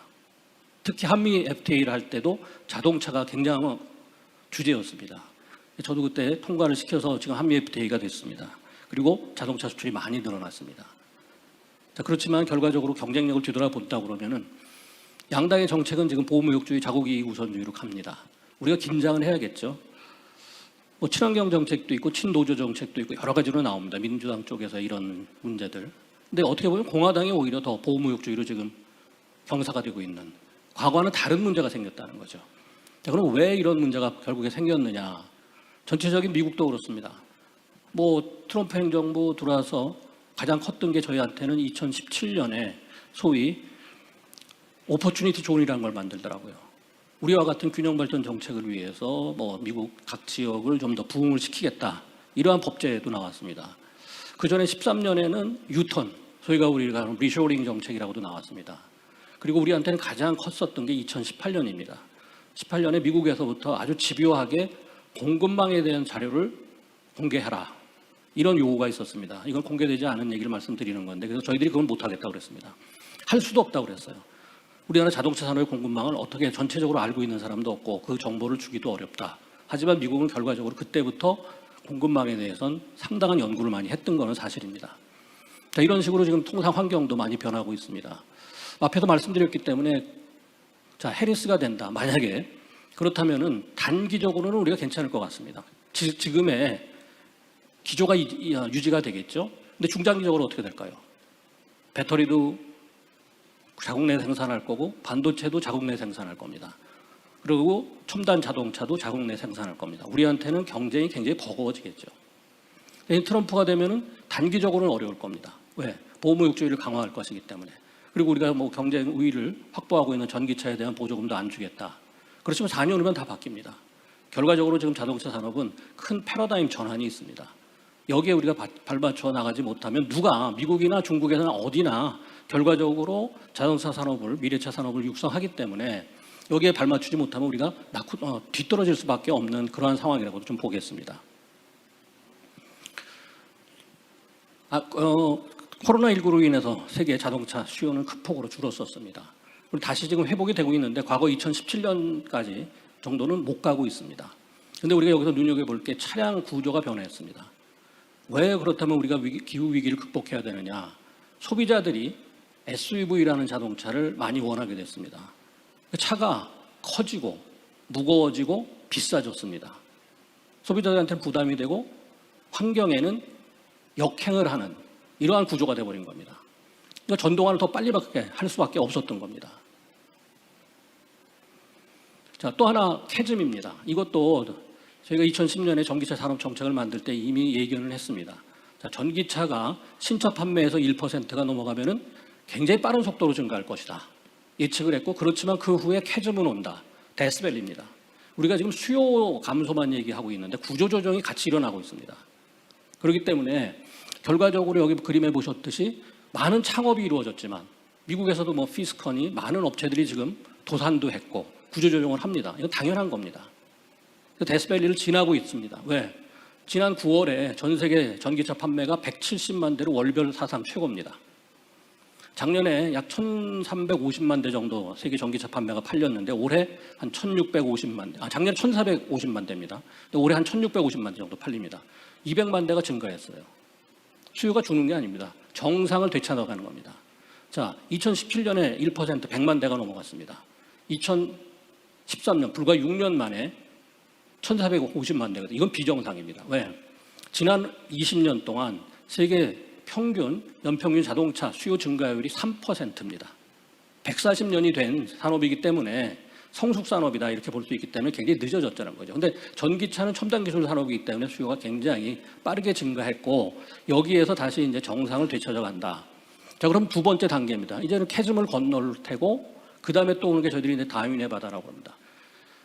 여기에서 이제 살아난 기업들 아니면 여기서 양산 체제가 하는 기업들까지 또 경쟁을 하게 됩니다. 2차 구조조정이 나는데 가장 먼저 올 때가 배터리입니다. 배터리 쪽에서의 이러한 현상이 빨리 오는 거는 자, 우리나라 그동안에 우리나라하고 일본하고 중국만 배터리를 만들 수 있었습니다. 근데 최근에 완성차 업체들은 또 다 하겠다고 그러죠. 자체적인 내재화를 하겠다고 합니다. 또 미국과 유럽도 배터리를 하겠다고 합니다. 자, 그러면은 단기적으로 몇 년 있다가는 공급 과잉이 일어납니다. 그렇게 되면 또 한 번의 구조조정이 일어나고 전기차 쪽에 영향을 받게 되죠. 유럽의 전기차 모델입니다. 올해 100종이 나옵니다. 중국은 수백 종이기 때문에 저희들이 얘기 안 합니다. 유럽에도 100종 이상의 신차 모델이 나오고 내년에 60개 이상의 모델이 나오면서 소비자들의 선택지가 굉장히 많아져요. 자, 그다음에 보조금을 안 주더라도 결과적으로 가격 동등성이 언제 나오냐? 최소한 2026년에 나온다고 봅니다. 보조금 필요 없습니다. 중형 모델에서는 다 내연기관차하고 전기차 모델 가격이 똑같아집니다. 자, 그럼 거기서 중요한 게 뭐냐? 먼저 말씀드리면 소위 현대차에서 뭐 내년부터 하겠다는 소프트웨어 정의 자동차나 자율주행 자동차입니다. 소비자들이 이제는 당연히 전기차는 옵션입니다. 옵션이 아니에요, 그냥. 디폴트하면 넘어갑니다, 그냥. 그리고 거기에 SDV가 어떻게 달리고 또 자율주행 기능이 어떻게 달리느냐, 이걸 더 중시할 거라는 거죠. 원가 절감입니다. 테슬라가 어떻게 원가를 절감하느냐. 제가 어저께 미국에서 구매본부의 한국 담당을 만났습니다. 얘기를 했더니 두 가지 얘기를 해주더라고요. GM은 전기차 계획을 뒤로 미루지 않는다. 계속 앞으로 간다. 두 번째, 원가 절감에 적극적으로 나서고 있다. 보조금 없이 원가 절감이 들어가야 되는 겁니다. 이러한 현상들이 전 세계적으로 일어나고 있다는 거죠. 테슬라가 앞장서 가고 있습니다. 자, 그런데 전기차에 늦었어요. 자, 그렇기 때문에 앞으로 모든 미래차는 전기차 기반입니다. 그렇기 때문에 미국이 전기차 쪽을 막지 않으면 과거 80년대 미국 자동차 산업의 위기가 왔죠. 크라이슬러의 위기가 79년에 있었고 약 10년 동안의 자동차 산업 위기가 또 한 번 도래할 거고 이것이 결과적으로 자율주행 자동차나 뭐 SDV 여러 가지로 영향을 미칠 것이다. 수출을 놓고 봤습니다. 당연히 뭐 중국 최근에 나오고 있죠. 가장 많이 수출을 한 나라는 독일입니다.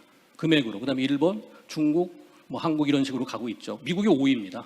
물량으로 가면 미국이 멕시코보다는 뒤집니다. 6위입니다. 자, 그렇기 때문에 자, 과거에는 세계 자동차를 대표하던 미국이 자꾸 밀리고 있다는 거죠.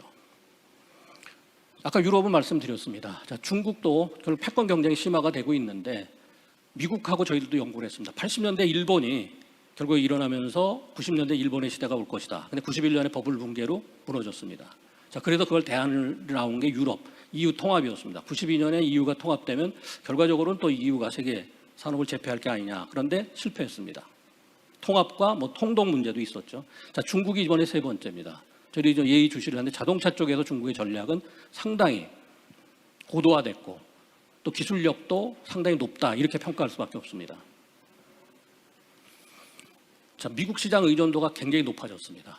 자, 우리가 왜 그때 70년대만 해도 너무 미국 시장 의존도가 높았고 80년대 걱정을 했던 거고 야, 미국의 통상 압력이 너무 의존도가 높으니까 강해질 수밖에 없다. 지금 똑같은 얘기가 나옵니다. 그런데 대안이 똑같습니다. 시장 다변화하자. 어떻게 합니까? 중국에서는 이미 밀려났고 유럽에서는 지금 시장 점유율이 떨어지고 있고 미국도 전기차 시장 점유율이 떨어지고 있습니다. 어디로 갈 겁니까? 일본으로 갈까요? 못 갑니다. 신흥국으로 가고 있죠. 자, 신흥국 중국이 지금 굉장히 빠른 속도로 잠식하고 있습니다. 이런 단순한 대응이 아니라 결과적으로 다시 한번 경쟁력을 강화할 수밖에 없지 않느냐. 자, 완성차 부품 대미 수출 의존도를 보시면은 완성차는 50%가 넘어갔어요. 부품은 그거보다 좀 슬로우합니다. 그래서 약 38% 정도 의존하고 있습니다. 자, 중국에 수출이 안 되니까 미국으로 가고 있지만 미국은 성숙 시장입니다. 과거 1740만 대 시장이었어요. 아무리 크더라도 1800만 대 못 넘어간다고 봅니다. 올해 1550만 대입니다. 이것이 신시장으로 커지는 게 아니라 과거로 다시 과거의 높은 수준으로 찾아가는 것이죠. 다른 겁니다. 자, 우리 대미 수출을 봤어요. 금액으로 따졌더니 과거에 조금 기복을 보이면서 증가했던 게 최근에 완성차 업체는 엄청나게 빠른 속도로 갑니다. 왜 그럴까요? 가격을 상당히 올렸습니다. 아래 그림에 보시면 수출 단가를 보시면 빨간색에 굉장히 빠르게 수출 단가가 올라가는 모습이 보입니다. 근데 부품은 지지부진합니다. 과거에는 미국 내 생산이 늘어나면 부품 수출이 늘어났습니다. 이것이 괴리가 돼버렸어요. 왜 그러느냐? 우리가 미래차 전환을 부품업체들이 늦게 하기 때문입니다. 미국 내에는 모든 부품업체들이 다 들어가 있죠. 현지 조달을 할 수가 있습니다. 또 양질의 일자리 창출이 국가의 지체상 과제입니다. 보시면은 전체적으로 우리나라 같은 경우는 결과적으로 그동안에 배터리, 자동차, 반도체 쪽에 상당히 많은 투자를 했기 때문에 미국 내 23년 기준으로 보면은 가장 많은 일자리를 창출했다는 좋은 평가를 받고 있습니다. 결국 이것을 보험 들어올 수밖에 없죠. 이걸로 강조를 할 수밖에 없는 지금 입장이라는 거죠. 그런데 보시면은 지역별 국가별로 전기차 배터리 관련 투자가 엄청나게 늘어나고 있습니다. 현재까지 발표된 게 1조 3천억 달러입니다. 우리나라 거의 경제 규모하고 비슷한 거죠. 지금까지 투자된 게 약 6천억 달러고 앞으로 투자될 게 약 7천억 달러 정도가 있습니다. 점점 더 늘어나겠죠. 그래서 돈 싸움입니다. 미래차의 전환이라는 거는 누가 돈을 많이 투자하느냐 이 문제란 거죠. 자, 배터리 생산 안 한 거라고 그럽니다. 못한 게 아닙니다. 우리는 휴대폰을 했기 때문에 배터리를 한 거고 미국이라는 데는 그런 게 없었죠. 유럽도 없었고. 화학산업입니다. 배터리는. 그럼 우리가 화학산업에서 미국과 독일과 일본보다 앞서 나가나요? 그건 아니죠. 그렇기 때문에 경계를 해야 된다는 겁니다. 안 한 것이 못하는 게 아니다라는 얘기입니다. 분기별 배터리 쪽 투자를 보시면 엄청납니다. 미국에. 외국 기업들 다 끌어들이고 자체적으로 하고 있죠. 뭐 규제도 합니다. 또 하나 상용차 쪽도 봅니다. 요즘에 수소차 얘기가 많이 나옵니다. 그런데 최근에 하버드 대학에서의 연구나 맥킨지 연구를 보면은 상용차 분야에서도 전동화는 수소와 전기가 배터리 전기가 같이 병행할 수밖에 없지 이것은 보완적이지 대체제가 아니다. 이런 얘기를 합니다. 전체 이렇게 보고 있습니다. 현대차가 어디에서 납품을 하고 있고 미국 정부와 대학에서 이런 연구를 하고 있다는 거예요. 모델별로 원산지 규정, 비율이 얼마 정도 되고 엔진은 뭐를 쓰고 있고 이런 상세한 조사를 하고 있습니다. 또 충전 하부 구조도 굉장히 빠르게 만들고 있습니다. 자, 그래서 결과적으로 자기네들도 전기동력 기반의 미래 모빌리티 산업을 육성해야 되는데 저희들이 전체적인 그럼 이게 종합산업이기 때문에 경쟁력을 한번 비교해 본 겁니다. 독일의 연구소에서 9월에 발표한 걸 보시면 미국이 중국한테 이미 상당수 뒤지고 있습니다. 뭐 핵심 기술을 봐도 그렇고 생산 기술, 디지털 하드웨어나 네트워크 하나 앞서가는 거는 순환 경제입니다. 이거 하나 정도지. 그렇다면 우리가 자, 싱가포르이 거의 1위 상위 랭크에 들었습니다. 이 작은 국가가. 그러니까 현대자동차도 싱가포르에 지금 생산기술연구소를 만들고 비공개로 진행을 하고 있다는 거죠. 자, 그래서 결과적으로 전환이라는 게 파괴적 혁신이 아닙니다. 그냥 점진적인 과거의 개선입니다. 순차적으로 가는 것이지 이걸 확 바꿔볼 수는 없다. 첫째가 왜 그러냐면 R&D 투자입니다. R&D 투자 우리나라가 10조 원 정도 합니다. 전 세계 자동차 산업의 R&D가 170조 원입니다. 그런데 미국이 35조 원 합니다. 규모 면에서 우리가 많이 뒤떨어집니다. 자, 그럼 사람입니다. 미국은 99년부터 스템 인력을 양성해 왔습니다. 그래서 지금 친환경차 인력이 미국 에너지부 통계 매년 보시면 22년 기준으로 약 37만 명입니다. 우리 자동차 산업 전체 인구를 전체 인력을 상회합니다. 사람도 있어요.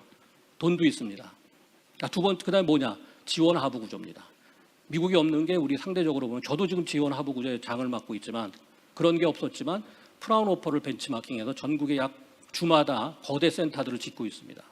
자, 그렇다면 지원하고 줘도 되겠죠. 아까 수출은 비즈니스 서비스 쪽에 약간 뒤집니다. 그렇지만 보호무역주의로 가는 거죠. 이렇다면 지금 미국도 정책을 총동원하고 있다, 이렇게 볼 수가 있습니다.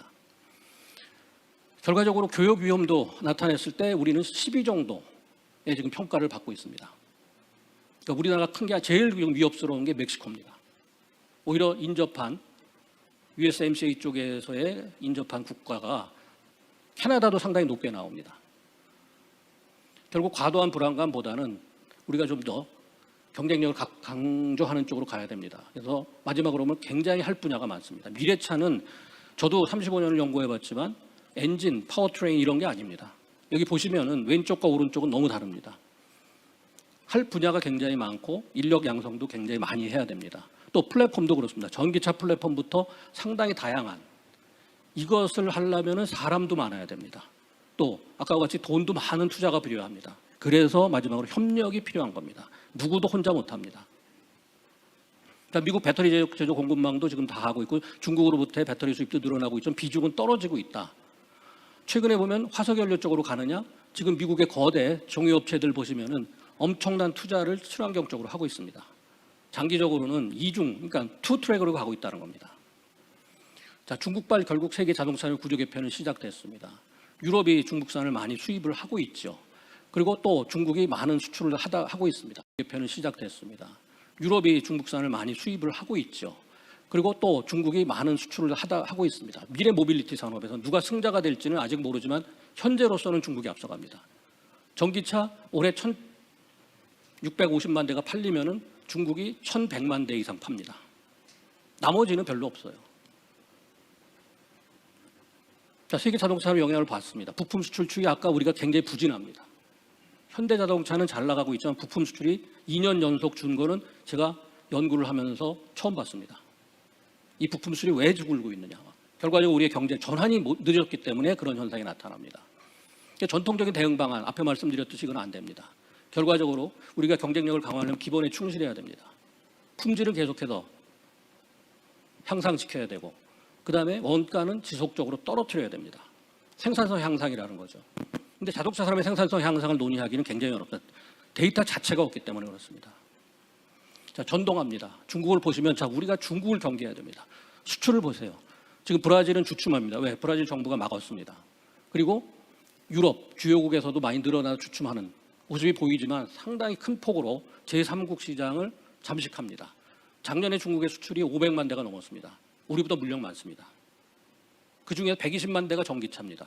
올해는 150만 대를 넘어갈 걸로 봅니다. 그럼 세계 수요, 중국을 뺀 수요가 약 한 500만 대 정도인데 거기에서 중국의 수출이 150만 대입니다. 이거를 경계해야 된다는 거죠. 지금 보시면 해외 공장도 속속 만들어 가고 있습니다. 어떻게 보면 우리보다 글로벌 생산 네트워크가 더 넓어지고 있습니다. 미국만 못 들어가고 있다는 거죠. 그래서 이게 전방위 협력입니다. 결국에 네트워크 경쟁 시대는 일어났습니다. 우리가 보험은 들어놨습니다. 왜? 현대자동차가 GM하고 협력하고 웨이모하고 협력하고 또 보스턴 다이내믹스를 인수하고 이런 거는 저희들이 볼 때 보험 정책이라고 봅니다. 자, 이렇다면은 기업에서는 움직이기 때문에 정부에서 적극적으로 가야 되는데 모든 지역과 국가들이 구조 개편에 들어갔습니다. 일본은 2개 그룹으로 나눠졌고 유럽은 지금 상당히 경쟁력이 낮아졌기 때문에 이것을 어떻게 더 제고할 것이냐 보고서들을 굉장히 많이 썼습니다. 최근에 자동차 산업 보고서들이 상당히 많이 나오고 있는데 우리나라에서는 뭐 저를 비롯해서 보고서들이 별로 없습니다. 이런 것들이 세계 자동차 산업이 지금 어떻게 돌아가고 있는지 이것에 대한 정확한 진단이 되고 있지 않느냐. 자율차 시장입니다. 2030년에 2조 5천억 달러에 달합니다. 어마어마한 규모죠. 이 시장도 중국이 이미 선점을 하는 게 아니야. 왜? 레벨 4를 만들었기 때문입니다. 미국보다도 앞서가고 있다. 결과적으로 중국을 막지 못하면은 미국의 자동차 산업은 2008년에 GM 파산과 같은 지금 포드와 크라이슬러는 굉장히 어렵습니다. 테슬라도 주춤하고 있죠. 이런 문제가 생깁니다. 근데 그 여파는 우리나라라고 피해갈 수 없지 않나. 결과적으로 미국의 정책, 아까 패싱이라는 얘기가 나왔습니다. 이제 코리아 패싱으로 가야 됩니다. 그렇다면 미국과 협력할 수 있는 그러한 기술력을 확보할 수밖에 없는 게 우리의 과제라고 말씀드리겠습니다. 네, 이상 발표를 마치도록 하겠습니다. 네, 자동차 융합기술원 이항부 원장의 주제 발표 잘 들었습니다. 감사합니다. 이어서 주제 발표 마지막 연사십니다. 김진일 고려대학교 교수께서 해주시겠습니다. 박수로 맞이해 주세요.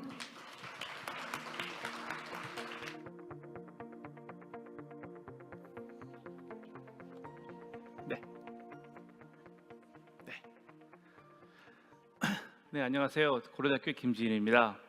제가 받은 제목은요, 미 대선 이후 통화 정책은 그리고 한국의 금리 향배입니다.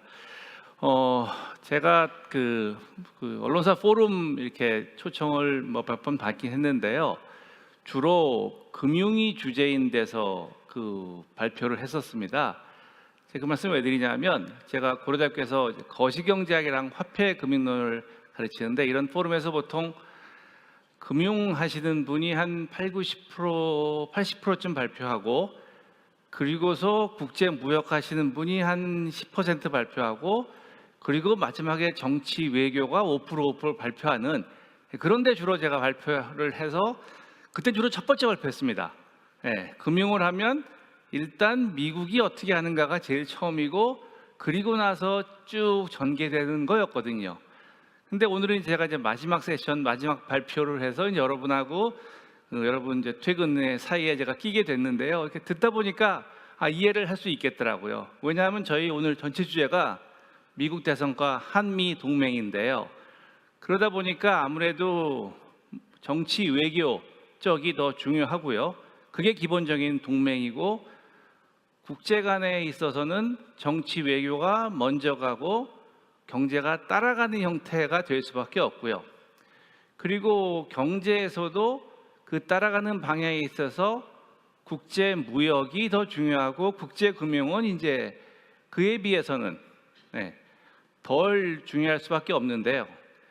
그 말씀드린 이유가 뭐냐 하면, 오늘 저희가 한미 동맹이라고 이야기를 하고 이제 했는데, 제가 아침에 일찍 와서 처음에 부회장님 말씀부터 이렇게 쭉 들었는데, 부회장님이 개회 선언하신 거나 아니면은 대표이사께서 개회사하실 때 동맹의 강화, 특히 대표이사께서 케이건 박사님의 정원사 역할, 미국이 했던 정원사 역할, 정치 외교에 있어서 그러한 정원의 잡초가 모자라게 하는 정원사 역할을 미국이 하다가, 그게 이제 2000년 정도를 기점으로 그런 역할을 포기하고, 그 역할 포기에 가장 극단에 있는 분이 지금 현재 선거를 아마 51% 정도로 일렉터럴 보트에서 리드한다고 생각되고 있는 분이 그거에 극단에 계시는 것 같습니다. 그런데 사실 경제 입장, 금융의 입장에서 보면 이 동맹이 먼저 가는 게 아니라, 각 나라는 앞에 오전에 제 기억이 맞다면 국회의장님께서 말씀하신 것 같은데, 각자 다 자기의 이익, 미국도 자기의 이익을 따라간다고 하는데, 외교에 있어서는 다른 나라와의 동맹을 얘기하는 게 먼저죠. 아무래도요. 아무리 자국이 이익이지만 같이 할 수밖에 없으니까. 그런데 금융에 있어서, 특히 중앙은행에 있어서는 그 반대인 것 같습니다. 그 말씀을 드리는 이유가, 왜냐하면 저희가 저는 97년 외환위기 때 미국에서 일을 하고 있었는데요. 미국의 중앙은행에서 일을 하고 있었는데, 그때 이제 보면 한국에 있던 친구들이, 제가 20대 말 30대 초반이었습니다. 한국에 있던 친구들이 왜 이렇게 IMF는 앞에서 모리 옵스펠트 교수님도 와서 하셨지만, IMF에 계시는 분들이 굉장히 그 당시에 또 억울해하셨어요. 자기들로서는 물론 이제 구해주러 왔지만 굉장히 엄청나게 하시한 조건으로 구해줬죠, 우리나라를. 그럴 때 얘기를 들으면 왜 이렇게 미국 중앙은행도 이렇게 인간스러운 혹은 자비스러운 게 없냐라는 말씀을 많이 한국에서 하셨는데, 중앙은행은 기본적으로 자기 나라의 국민을 위해서 봉사하는 기관이죠. 물론 외교도 그렇지만 그래도 외교는 다른 나라와의 협력이 가장 기본인데, 금융은 제가 나중에 말씀드릴 금리는 정책은 그렇지가 않은 것 같습니다. 만약에 저희가 한국은행이 다른 나라, 뭐 미국, 일본까지는 못 가겠지만 예를 들어서 어떤 동남아 나라의 경제를 위해서 금리 정책을 편다면 대한민국에서 그냥 있지는 않을 거란 말이죠. 그래서 똑같이 생각을 하면, 그래서 오늘 이제 뭐 처음부터 계신 분들도 있고 아니면 오후에 오신 분들도 있는데, 저희가 이 한미 동맹이라는 주제를 놓고 생각하면 금융 정책, 특히 금리 정책은 외교와는 좀 결이 다르고 어떻게 보면 반대로 될 수도 있다는 생각을 했습니다. 그래서 하루 종일 이제 제 그 마지막 발표를 기다리면서요. 딱 그러면서 기분이 뭐였냐면, 제가 미국에서 아이를 키우면서 무슨 수영 대회를 나가는데 아침 9시부터 가가지고 오후 5시 직전에 아이가 딱 하나 하는 거, 20초 하는 거 보고서 끝나는 그런 기분이었는데, 그러면서 이제 그때도 여러 가지로 왜 어떻게 이게 마지막에 있는지 그 위치 잡는데 저 나름대로 고민을 했는데, 이 한미동맹 대선과 관련돼서 그렇게 해서 그 통화 정책의 역할이, 그러니까 보는 입장에 따라 다를 수 있구나라고 해서 뭐 역지사지랄까 그런 걸 많이 듣는데, 그런 관점에서 들어주셨으면 감사하겠습니다. 앞에서 모리 오스트레트 교수가 잠깐 얘기했던 것 같은데, 세계 경제의 흐름을 얘기하는 방법이 아주 여러 가지가 있는데, 가장 대표적인 것이 IMF에서 발행하는 월드 이코노믹 아웃룩입니다. 1년에 4번 나오고요. 1월, 4월, 7월, 10월에 나오는데, 이게 또 우연히도 중앙포럼에서 날짜를 잡으셨는지 모르겠지만 한국 시간으로 어제 저녁에 나왔습니다. 그래서 신문에도 전 굉장히 많이 나올 줄 알았는데, 여기 나온 한국 경제 전망에 대한 올해 숫자와 내년의 숫자가 지난 3개월 전하고 안 바뀌었더라고요. 6개월 전하고. 그래서 뉴스를 거의 이게 좀 올라가거나 내려가면 언론에서도 많이 봤고, 특히 앞에 요 자리에 두 분 앉으셨죠? 여당 야당에서 올라가면 왜 올라갔다? 나 때문이다, 너 때문이다. 올라가면 나 때문이고 내려가면 너 때문이다 해가지고 이제 그 굉장히 재밌는 말을 많이 하시면서 언론에 나오는데, 숫자가 작년이랑 같아가지고 오늘 아침에는 별로 이렇게 받아주질 않았더라고요. 그게 이제 이 월드 이코노미 아웃룩이고요. 그래서 저는 그 볼 때 뭐 당연히 아직은 제가 업데이트를 못했습니다. 미리 드렸기 때문에. 그리고 이번 주가 중간고사에서요, 제 조교가 지금 중간고사 치고 있습니다.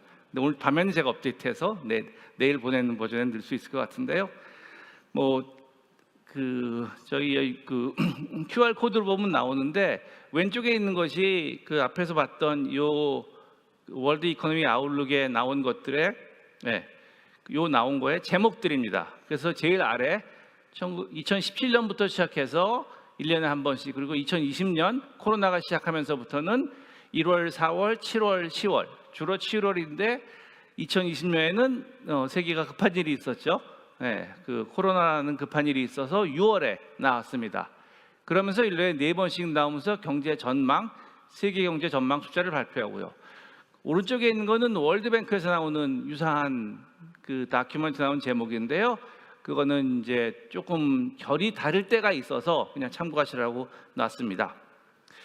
그래서 그걸 숫자를, 세계 경제가 몇 프로로 성장할지를 시간이 흘러가면서 어떻게 전망이 바뀌는지입니다. 이래서 빨간색은 뭐냐 하면 2020년 성장률이 어떻게 될 거라고 전망하냐는 건데요. 제일 왼쪽 너댓 개는 코로나 이전, 즉 2020년 1월까지 전망이었습니다. 그때까지는 2020년 경제가 3.5% 정도 증가할 거라고 생각을 했는데, 2020년 대학교들이 3월 2일 월요일날 개강을 못하고 3월 16일날 개강을 했습니다. 많은 대학교들이요, 저희 같은 경우에. 그리고 3월 16일 월요일날 경제 기자 하시는 분들은 생각이 날지 모르겠는데, 월요일 날 새벽 6시에 미국의 연준이 한국 시간으로 새벽 6시에 미국의 연준이 기준금리를 100bp 내렸습니다. 그래서 제로금리로 갔습니다. 그러니까 우리 시간으로 월요일 새벽이니까 그들은 일요일 날 저녁이죠. 뭐가 그리 급했을까요? 아시아 시장이 열리고 나면 금융시장이 흔들릴 거라고 생각을 했고요. 그래서 빨간색이 내려가는 게 보이실 텐데 4월 달 경제 전망에서는 마이너스 3%, 그리고 7월 달, 사실 6월 말이죠. 그때는 마이너스 5.2%까지 내려갔습니다. 세계 경제가 그해 5% 줄을 거라고 예상을 했었죠. 제가 그 말씀을 드리는 이유는 뭐냐면, 그렇게 생각을 했다가 그 다음에 전 세계적으로 물론 가장 큰 거는 보건, 의료 인력들, 백신의 개발 등등으로 인해서 잘 막아서 마이너스 3.27%가 결과적으로 인류가 해놓은 레코드입니다. 그 얘기는 뭐냐면 한 6개월 사이에 마이너스 5.2%로 예상했던 경제를 마이너스 3.2%로 굉장히 선방한 거죠, 인류가. 그게 보건, 의료가 컸겠지만 뿐만 아니라 재정정책, 통화정책 등에서 굉장한 노력을 많이 했습니다. 그래서 그렇게 한 노력 덕분에 마이너스 3.2%로 맞고, 그리고 21년엔 여기 있는 그린색인데요, 오히려 5%, 6%로 다시 성장을 되돌릴 수 있었죠. 그것이 어떻게 보면 인류가 코로나는 전쟁을 해서 싸운 거였는데요. 그런데 그러면서 결국은 생긴 게 한국 얘기인데 이건 넘어가겠습니다. 그 인플레이션과 높은 금리였죠. 그러니까 코로나를 극복을 빨리 하고 잘한 거는 굉장히 훌륭한 성과였는데, 세상에 공짜는 없다고 경제학에서 항상 얘기를 하는데, 역시 그 점심의 비용은 뭐였냐면 인플레였고요. 그 인플레 때문에 높은 금리가 예상보다 더 계속됐습니다. 여기 있는 것은 뭐냐면, 제일 아래에 있는 빨간색은 2022년 말에 과연 금리가 어떻게 예상될까? 즉 2022년 말에는 금리가 그 당시에 한 4.0 정도에 있어서 2023년 6월에 5.0%로 가서 피크를 치고 금리가 내려가기 시작할 것이다. 즉 인플레가 곧 잡히니까 금리를 다시 내려서 24년 말에는 3.5%로 내려갈 거라고 그 당시에 금융시장은 예상했습니다. 이게 사람이 예상한 게 아니라 전 세계 금융시장에서 자기 돈을 걸고 상당히 많이 돈을 걸고 예상한 결과입니다. 그런데 인플레는 우리가 예상한 것보다 훨씬 더 오래 계속됐고요. 그것 때문에 2023년 말에 당시의 이자율은 이제 중간에 파란색, 하늘색인데요, 5.5%까지 올라갔고, 이렇게 올렸으면 이제는 인플레가 잡히고 곧 금리가 내려가겠지라고 생각했습니다. 가운데 있는 줄처럼요. 그런데 인플레는 잡히지 않고 계속 올라갔고 금리는 계속 높은 수준에 있었던 겁니다. 그러니까 이와 같이 세계 경제가 최근에 코로나 이후에 한 번도 안 해본, 인류가 모르겠습니다. 앞에서 그 케이건 박사님 같은 경우에는 1930년대에 그 스페인, 제가 내전이라고 뭐라고 할지 모르겠는데, 그와 관련돼서 여러 나라의 그 파시스트 정권이 개입하면서 그때 미국이 들어가지 않은 게 2차 대전과 연결을 시켜서 설명을 하시면서 제가 많이 배웠는데요. 미국 역사에 대해서. 저도 이제 대한민국에서 25살까지 살다가, 그러고 이제 미국에 가서 25살부터 공부하고 취직해서 있다가 2010년에 왔는데, 그러니까 미국 역사는 중고등학교는 안 됐으니까 모르는데요. 그러면서 저게 이제 미국의 그 동맹에 있어 역사구나 하는 배웠는데, 경제에 있어도 만약에 1910년인가요? 우리나라는 3.1운동 할 때 전 세계적으로는 스페인 독감이 가장 유행을 했다는데, 그때 무슨 일이 있었는지, 그때 통화 정책이 어땠는지는 뭐 제가 공부를 안 해서 모르겠는데, 그때 이후로 인류가 이런 경험은 처음 한 거죠. 그런 경험이 지금도 계속되고 있는 것 같습니다. 그래서 이자율을 엄청나게 올려서 이제 인플레는 잡혔고, 그리고 나서 미국 등등 우리나라도 10월 달에 아까 우리 옵스펠트 교수님은 파이널이란 단어를 쓰셨더라고요. 그 뉘앙스가 뭔지를 좀 물어보고 싶었는데, 그러니까 그게 이제 잘했다는 건지 이제야 했다는 건지 모르겠는데, 아무튼 10월 달에 대한민국도, 그러니까 금통위도 파이널리 이자율을 내렸다고 얘기를 하셨는데, 우리나라도 이제 이자율을 내리는 그거에 동참을 하고 있습니다. 뭐 앞에서 대통령 선거에 대해서는 너무 많은 분들이 너무 많이 말씀하셔가지고, 다른 모든 분들에서 제가, 그러니까 경제학 같은 가면은 나름 미국 생활을 오래 해서 미국 선거 안다고 하는데, 제가 앞에서 말씀하신 분들보다 훨씬 몰라서 이 지난번 선거에 대해서는 제가 감히 말씀 못 드리겠고요. 그냥 간단하게 오브저베이션만 한두 가지 말씀드리면, 선거에서 가장 제 생각에 두 번의 키 모먼트는, 한 번은 6월 27일이니까 우리나라 아마 6월 28일 아침일 것 같아요. 제가 이걸 우연히도 그 목욕탕에서 봤는데요. 그러니까 목욕탕에서 대부분 가면 그 어른들이 다 골프를 보고 계세요. 그래서 그 뉴스 틀기도 뭐하는데 그냥 아무도 없길래 용감하게 400 몇십 번인 CNN을 틀어서 잠깐 봤는데, 몇 분 보다가 볼 필요가 없어졌습니다. 승부는 났구나. 오른쪽에 조그만 사진이, 그게 당시 후보께서 약간 조시는, 그 별명이 슬리피조였는데 진짜 잠시 본인도 인정을 했더라고요. 하셨죠. 전날 뭐 감기 때문에 약을 먹어서 그랬다. 그런데 그러면서 이제 그때 이제 그랬고, 더군다나 결정적인 거는 7월 13일 날.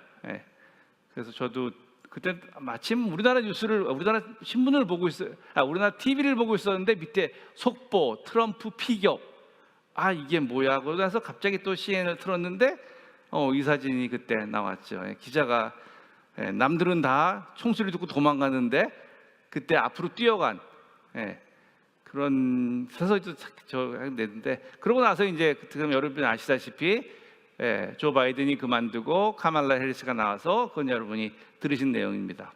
그래서 지금 2분 36초 남았는데요. 마지막으로 미국 통화 측에서 말씀드리면, 제가 이제 정치학 하시는 그 정치 말씀을 드리면, 미국 연준이고요. 아까 어느 분이 말씀하셨는지는 모르겠는데, 미국의 워싱턴 DC에 가면 한국전 기념 용사탑이 있고, 거기에 이제 미국에서는 유일하게 미국인이 아닌 사람들의 이름이 거기 새겨져 있습니다. 한국전에 참여했던 그 카투사들의 이름인데요. 외국인의 이름을 유일하게 새긴 게 여기 정반대. 이 사진은 링컨 메모리얼의 링컨이 왼쪽 45도고요. 그 오른쪽 45도를 보시면 베트남 메모리얼과 한국전 메모리얼이 있습니다. 그래서 미국의 통화 정책을 이해할 때 미국의 선거 제도를 이해를 해도 어떻게 일단 간접 선거고요. 대한민국의 정치사를 공부하신 분들로서는 간접 선거는 그건 정말 우리나라의 그 직선제라는 거 말이 갖는 뉘앙스가 있듯이, 근데 미국은 그거를 계속 해왔죠. 나름대로 또 유지하고. 그래서 대부분의 주는 한 주를 한 후보가 다 가져가게 돼 있는데, 또 모든 주는 아니더라고요. 그것도 예외가 있고. 아무튼 예외가 없는 게 없습니다. 그리고 대부분의 주에서는 법적으로 자기를 찍어준 사람의 후보를 찍게 돼 있는데 또 몇몇 주는 안 그래요. 예, 꼭 그렇지는 않아요. 물론 그걸 배신을 하면 그다음부터 당에서는 이제 왕따로 끝나긴 하지만 그런 또 역사가 있다 그러더라고요. 마찬가지로 통화 정책도 참 이해가 하기가 어려운 것 중에 하나가, 특히 한국 사람도 그렇고, 제가 일본에 한 달 정도 있다가 엊그저께 왔는데 일본 은행에 가서 말할 때도 그렇고요. 가장 심한 건 중국이죠. 예, 그 중앙 집권의 역사가 센 데인데, 우리나라도 그렇지만 중앙 집권적인 통화 정책을 해야 되는데 미국은 전혀 그렇지 않습니다. 여기 별표에 있는 워싱턴 DC에 있는 요 앞에 제가 보여드렸던 이 건물에 있는 7명과 12군데 지역 연준에 흩어져 있는 12명의 지역 연준 총재가 모여서 19명이 토론하고 투표는 또 11명 다 하지도 않고 그중에 12명만 합니다. 그런 조건을 통해서 하고 있고요. 그래서 여러분이 돈을 보시면 이게 돈마다 다 어느 연주에서 나왔다는 게 써 있습니다. 그래서 그 말씀을 드리는 이유가, 미국의 통화 정책을 이해할 때, 그리고 그것이 우리나라에 얼마나 영향을 미치는지 이해할 때 저희가 주의를 기울여야 될 점이, 미국이 처음에 생길 때부터, 아까 처음에 이제 여러 번 말씀하셨는데, 미국이 생길 때부터 유럽에서 나와서 네이티브 인디안을 이기고 만든 나라인데, 그러다 보니까 통화 정책도 굉장히 민간을 중요시하는 부분이 많습니다. 그래서 이제 유태인 음모론 이런 게 나오는데, 그래서 그런 것들이 우리나라에 미치는 영향, 그건 동맹이 아니라 각각의 나라가 자기 나라의 국민들한테 서브하는데 금융시장이 연결돼 있어서 강요된 동맹이다. 그래서 얼마나 거꾸로 각각 나라가 독립성을 가지고 있는지를 이해하고 그렇게 바라보는 것이, 여기 가지고 계신 분이 대부분 다 한미동맹 쪽에 백그라운드가 있으신 분이라서 그게 통화 정책을 이해하는 방식이 되지 않을까 하는 것으로 마무리를 하겠습니다. 감사합니다. 네, 고려대학교 김진일 교수.